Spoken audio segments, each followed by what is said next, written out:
Shalom, Assalamualaikum, Om Swastiastu, Namo Buddhaya, Salam Kebajikan. Kami akan menampilkan video pembelajaran kami mengenai proses audit kinerja. Sebelum itu, biarkan saya memperkenalkan anggota kelompok kami yang terdiri dari Rizka Artika, Selviani Sumba, Sri Karlina Galingging, Randy Sengkei, dan Timothy Saraun. Struktur audit kinerja. Pada dasarnya, struktur audit keuangan, audit kepatuhan, dan audit jenis lainnya secara umum adalah sama. Hal yang membedakan terletak pada tugas-tugas spesifik dari masing-masing tahap audit yang menggambarkan kebutuhan dari masing-masing audit. Secara umum, struktur audit terdiri atas: pertama, tahap-tahap audit; kedua, elemen masing-masing tahap audit; ketiga, tujuan umum masing-masing elemen; dan yang keempat, tugas-tugas tertentu yang diperlukan untuk mencapai setiap tujuan audit. Audit kinerja merupakan perluasan dari audit keuangan dalam hal tujuan dan prosedurnya. Berdasarkan kerangka umum struktur audit tadi, dapat dikembangkan struktur audit kinerja yang terdiri atas tahap pengenalan dan perencanaan, tahap pelaksanaan audit, tahap laporan, dan tahap penindaklanjutan. Berikut tahapan dan elemen masing-masing tahapan audit kinerja atau struktur audit kinerja. Tahap pengenalan dan perencanaan, elemennya survei pendahuluan dan review sistem pengendalian manajemen. Tahap audit, elemennya review hasil-hasil program, review ekonomi, review kepatuhan. Tahap laporan, elemennya persiapan laporan, review dan revisi, pengiriman dan penyajian laporan. Dan tahap follow up, elemennya desain follow up, investigasi dan pelaporan. Tahap pengendalian dan perencanaan. Tahap ini terdiri dari dua elemen, yaitu survei pendahuluan dan review sistem pengendalian manajemen. Survei pendahuluan. Pada tahap survei pendahuluan, auditor akan berupaya memperoleh gambaran yang akurat tentang lingkungan organisasi yang diaudit, seperti struktur dan operasi organisasi, lingkungan manajemen, dan kebijakan. Review sistem pengendalian manajemen. Prosedur audit pada tahap ini secara garis besar terdiri dari 3 langkah, yaitu menganalisis sistem manajemen organisasi, membandingkan dengan model yang ada, mencatat dugaan setiap ketidaksesuaian informasi.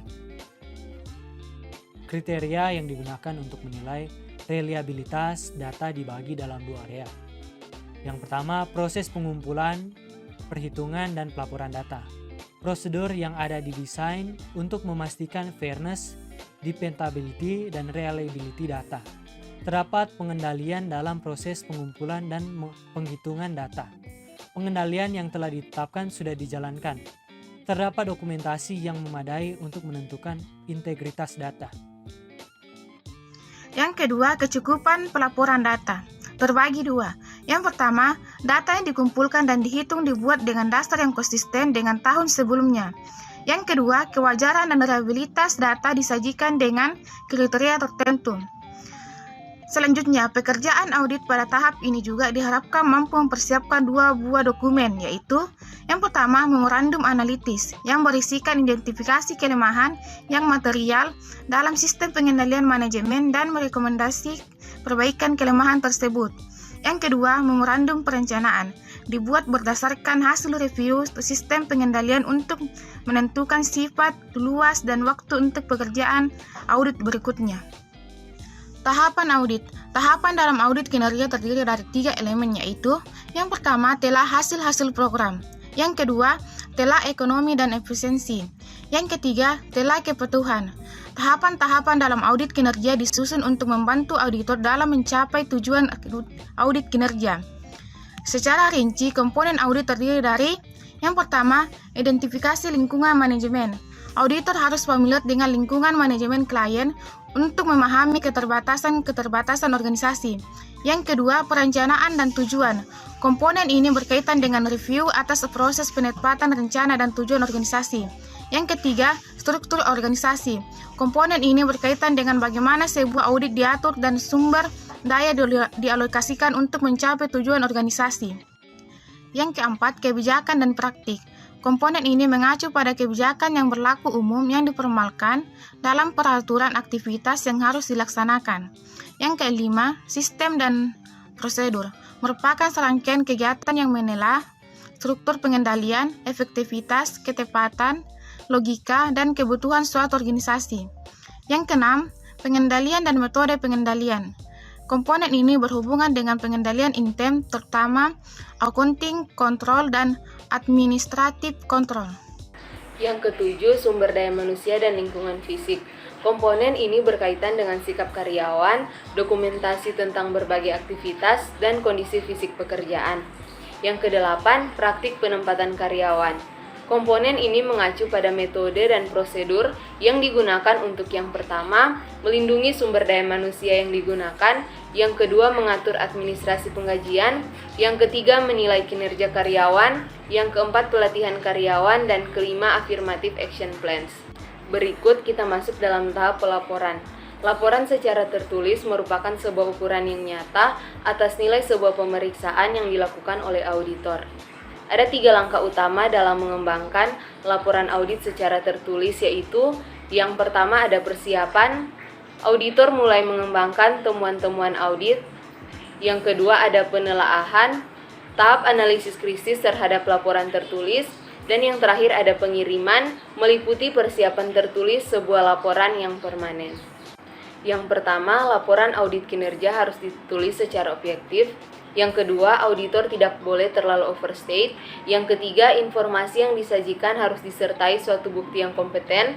Yang keempat, auditor hendaknya menulis laporan secara konstruktif, memberikan pengakuan terhadap kinerja yang baik maupun kinerja yang buruk. Dan yang terakhir, auditor hendaknya mengakomodasi usaha-usaha yang dilakukan oleh manajemen untuk memperbaiki kinerjanya. Tahap pelaporan, keahlian yang perlu dimiliki dan dikembangkan auditor untuk menghasilkan laporan yang efektif. Pertama, keahlian teknis. Kedua, keahlian manajerial. Ketiga, keahlian interpersonal. Kekhususan laporan audit untuk audit kinerja terletak pada bagian pemberian rekomendasi untuk perbaikan. Secara lebih rinci, laporan audit untuk audit kinerja terdiri atas pendahuluan yang terdapat bagian umum, surat pengiriman atau memorandum, laporan ringkasan, daftar isi laporan secara keseluruhan, serta daftar tabel dan gambar. Yang kedua yaitu teks yang terdiri atas pendahuluan, kemudian badan atau body yang mencakup pengantar makalah bila perlu, kemudian temuan-temuan serta kesimpulan dan rekomendasi.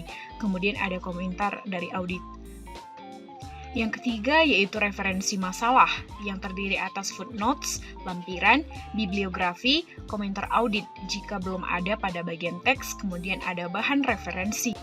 Dan yang terakhir tahap penindaklanjutan atau follow-up. Tahap ini didesain untuk memastikan atau memberikan pendapat apakah rekomendasi yang diusulkan auditor sudah diimplementasikan atau belum.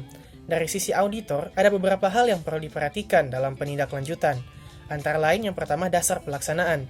Dasar untuk melakukan follow-up adalah perencanaan yang dilakukan oleh pihak manajemen. Yang kedua pelaksanaan review. Perencanaan manajemen memberikan dasar untuk review follow-up.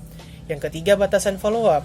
Kegiatan follow-up diharapkan mampu menjelaskan peningkatan aktual yang telah dicapai setelah proses audit. Yang keempat, implementasi rekomendasi yang meliputi implementasi oleh unit kerja, implementasi oleh eksekutif, dan peranan auditor serta legislatif dalam mengimplementasikan rekomendasi. Dan yang terakhir yang kelima, pemeriksaan kembali secara periodik. Audit kinerja merupakan suatu usaha yang meliputi lebih dari satu periode waktu karena perubahan variabel yang mengakibatkan perubahan kinerja organisasi. Ada pula beberapa pendekatan untuk memastikan implementasi rekomendasi audit. Yang pertama, tindakan legislatif formal, di mana memasukkan rekomendasi tersebut ke dalam kebijakan formal organisasi.